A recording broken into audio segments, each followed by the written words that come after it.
கோவையில் Marxist communist மாநில செயலாளர் ஜி ராமகிருஷ்ணன் செய்தியாளர்களை சந்தித்து வருகிறார். அதன் நேரடி காட்சிகளை பார்ப்போம். உடனடியாக ஒன்றும் சொல்ல முடியாது. ஆனால் ஏற்கனவே கட்சி உங்களுக்கு தெரியும், இந்த சாதி ஆணவ கொலைகளை தடுப்பதற்காக மாநில அரசாங்கத்தினை சட்டம் கொண்டு வரும் அறிவித்திருக்கிறார்.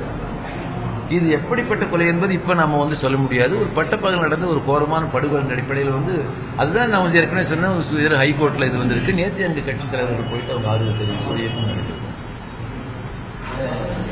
உள்ளாட்சி அமைப்புகளில் இடஒதுக்கீடு சுழற்சி முறையில் மாற்றணுங்கிறதுல ஒரு பாலிசி இல்லைங்கிறது. அது என்ன சொல்றாங்கன்னா, ஆளுங்கட்சிக்கு எது வீக்காக இருக்கோ அந்த பகுதியை மாற்றி விடுறது, அல்லது எதிர்கட்சிகள் எங்க அவங்களை எப்படி மாற்ற முடியும் அப்படிங்கிற இது ஏதாவது. அதாவது இது ஒரு வாஸ்ட் ஏரியா, ஒரு 12,000க்கு மேற்பட்ட ஊராட்சிகள் இருக்கு.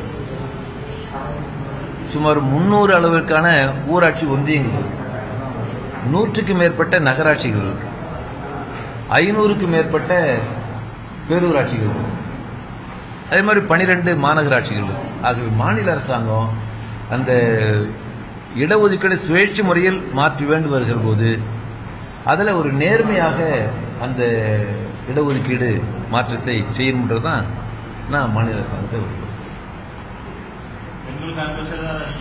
ஆமா ஏத்துக்கிறதுல வருகிறது. அது ஒன்றும் பிரச்சனையே இல்லை, வேணும். அது சட்டமன்றத்திலையும் பார்லிமெண்ட்லையும் சட்டமா கொண்டு வந்தா நாங்க சொல்லிட்டு இருக்கோம். நன்றி.